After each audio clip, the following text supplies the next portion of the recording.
Hello everyone, welcome back. My name is Beth and this is NF Talks, and I am sorry that this is a bit late in coming out on my YouTube. I've been very poorly lately. I have been battling nausea for 400 days, over 400 days now, which ended up with me being admitted to hospital in an emergency case because all my blood levels dropped significantly and I had what is known as starvation, ketoacidosis and ketoacidosis, obviously because of this nausea. And put it this way, I am very, very lucky to be alive. The doctor on the ward I was admitted to after being in 12 hours in A&E, and I was an emergency admission to this ward, told my mum I am very, very lucky that he was surprised that not only was I walking and talking, but that I was alive, because he does not know how my body ended up surviving as long as it did, because I was almost days away from being in a coma. It was that serious, and I had been going backwards and forwards to the doctors with the same problem of the nausea, and it took this doctor searching within my medical history of what caused it. So it's probably caused by not just the tumour I have, but the brain lesions, and it just took him seconds really looking back at my notes and looking delving more into this lesions. And I am home. I am being monitored closely by my mother and my sister, and just to get my things back up, because I was on IV drip fluids, I was on glucose, I was on magnesium, I was on potassium, I was on phosphate, I was on everything going. So I am very lucky, because I was days away being in a coma, and my mother and my sister would have found me collapsed on the floor. It was that bad. He doesn't know how my body did not give out sooner. So with it being July, back to NF Talks, with it being July is Sarcoma Awareness Month, and I'm very sorry this is late. So I'll be delving into more about sarcomas that people with NF1 could potentially have along their lifetime. Some that people do know, and some that people may not know. So there are different types of sarcomas in NF1, and I have my laptop because it's a lot easier for me to remember. So individuals with neurofibromatosis type 1, NF1, have a higher lifetime risk of developing sarcomas, which are a type of cancer that affects the soft tissue and or the bone. As NF1 is a tumor suppressor gene, so obviously we don't have the protein, which is why we get these tumors. People with the condition are predisposed to several specific types of tumors, both benign and malignant. This is across the board, including sarcomas. So with the first one, which is what we are all aware of and what we all have to watch out for, which is the malignant peripheral nerve sheath tumor, or MPNST for short. This is the most common and the most aggressive form of sarcoma for people with NF1. It often develops from an existing non-cancerous benign tumor called a plexiform neurofibroma, which obviously grows along the nerves, the large nerves and the most important nerves within our body. Our lifetime risk of getting this tumor is between 8 and 13%. So for example, as I've stated before in previous episodes, I have a plexiform neurofibroma along one of my nerves, and it's on the right side of my knee. So that has to be closely monitored, because that can turn into an MPNST. So what is an MPNST? It is a highly aggressive sarcoma that develops within the protective lining of the peripheral nerves. The NF1 connection with this is that it is a signature sarcoma of NF1.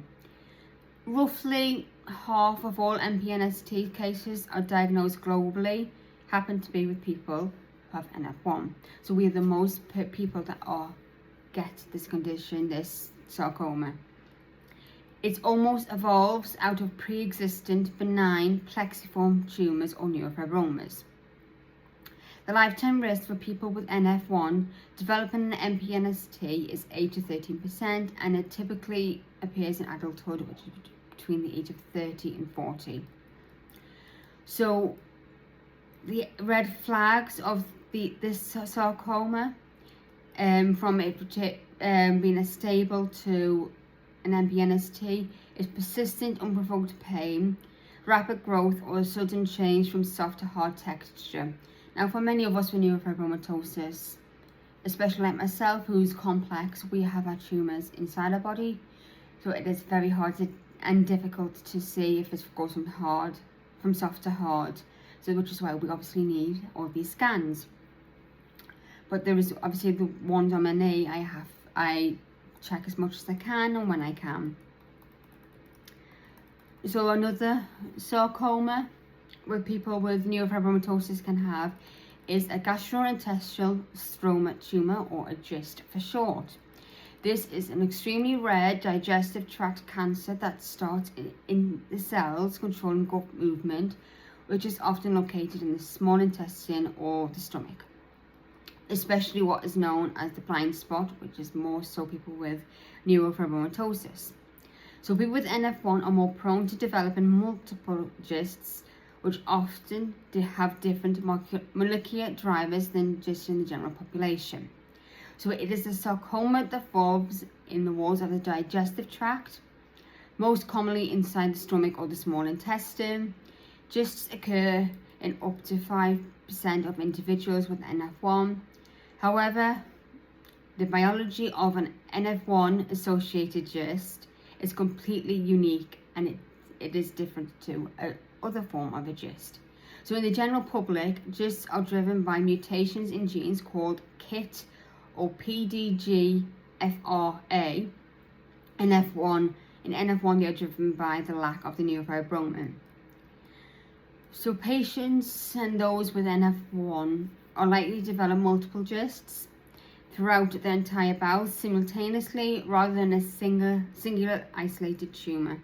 So they are often develop later in life and are usually less aggressive, but they require distinct surgical management because standard GIST target drugs, which the general population can have, such as I cannot even pronounce this, imatinib, rarely work as they are affected NF1 driven.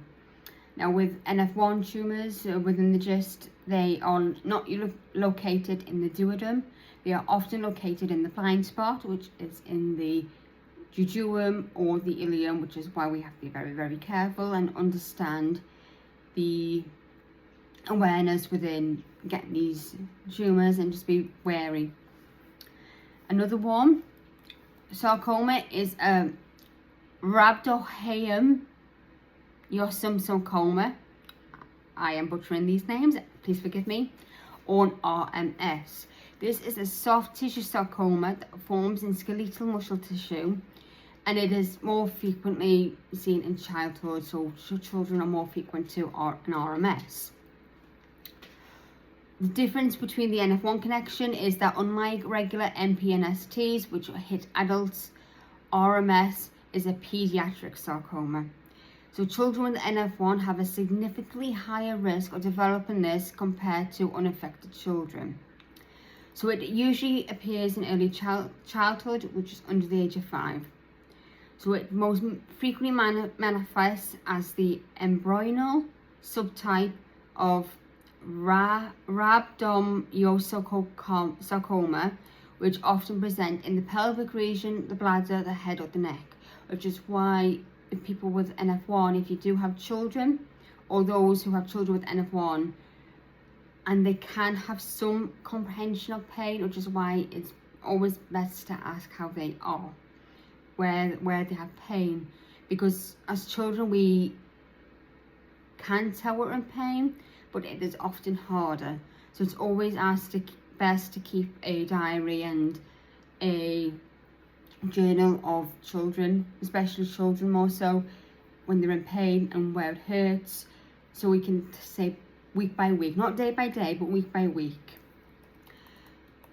So there are other types of sarcomas called an undifferentiated pleomorphic sarcoma, or UPS, or UPS. With this is a fast-growing tumour that can form almost anywhere in the body. Typically, it originates in the arms, the legs, or the deep tissue. So it is a fast-growing, high-grade sarcoma. The cells look so abnormal under a microscope that pathologists cannot determine exactly what tissue type they originate from.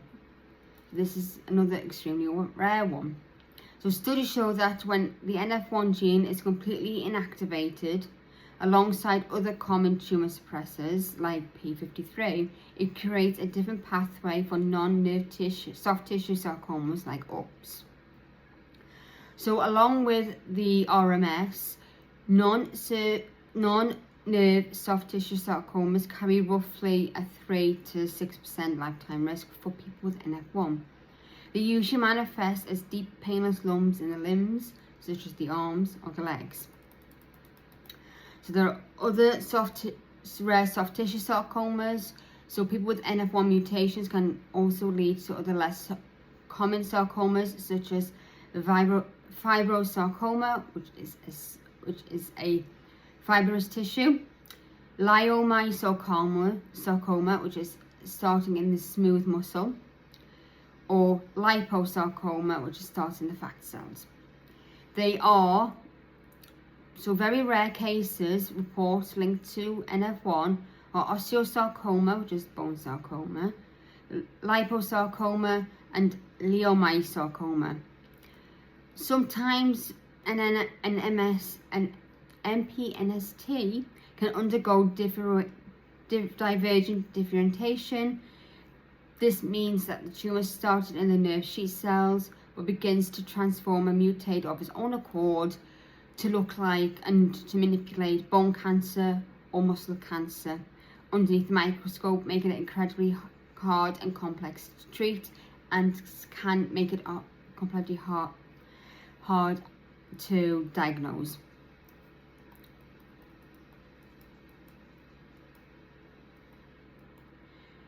Even though it is higher for people with NF1 than the individual population, the majority of these remain entirely benign but close eye on. So tracking these sarcomas, what can you do and what can you make aware of? So the best tool we as people with NF1 has is symptom awareness, especially changes in pain levels. We know when the pain is more severe because obviously the pain radiates from, for example, my leg. I know it's in the knee, but the pain from both of these tumours radiates down my leg and they can radiate up my leg. So changes in pain levels, texture or growth rates should always be brought to an NF specialist or discussed through resources provided by networks like Nerve Tumours UK, who are absolutely amazing. They've been absolutely amazing with me the past few months.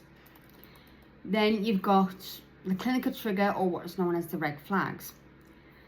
So diagnosing almost always starts with the patient or doctor noticing a change.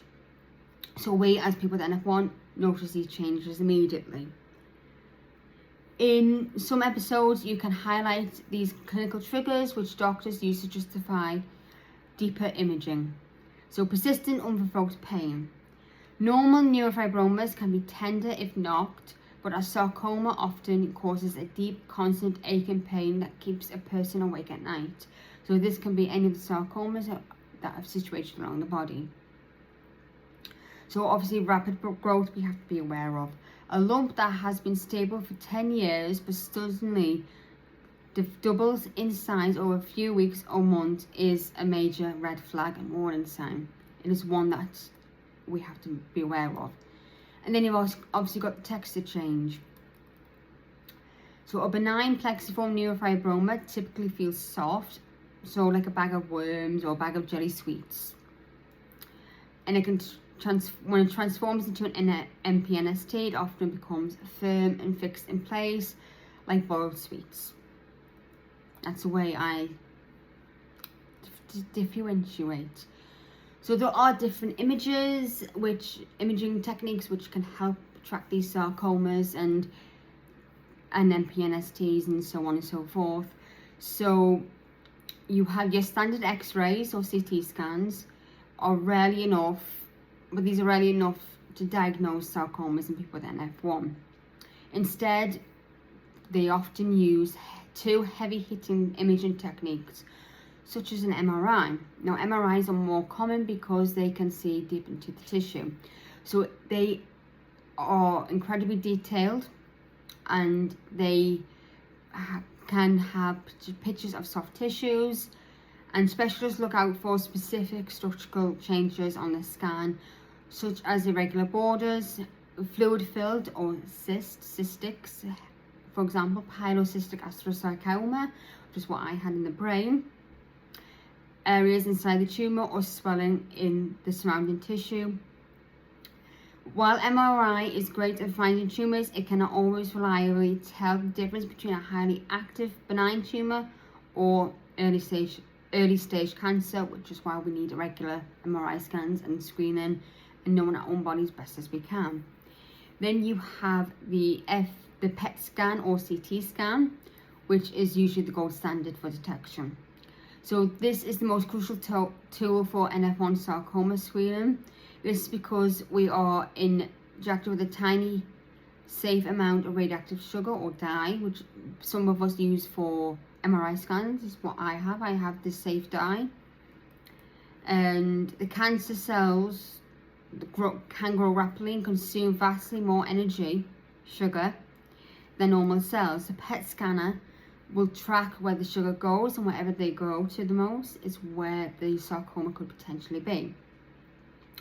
So the scan calculates a number called the SUV max, which is the maximum standardized uptake value, which measures how hungry the tumour is. A low sugar intake suggests a benign neurofibroma.